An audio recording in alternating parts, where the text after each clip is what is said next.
I'm Dr. Vinay Kumaraswamy. I'm a knee and shoulder specialist. People ask me, what is a knee replacement, doctor? You do so many knee replacement. What exactly is a knee replacement? With the help of an X-ray, let's explain to our viewers what a knee replacement is.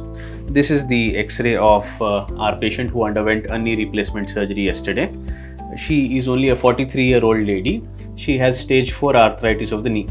When I say stage 4, that means that the knee is completely damaged, it is completely arthritic. Usually at stage 4 arthritis, medicines, physiotherapy, rest, belts don't work.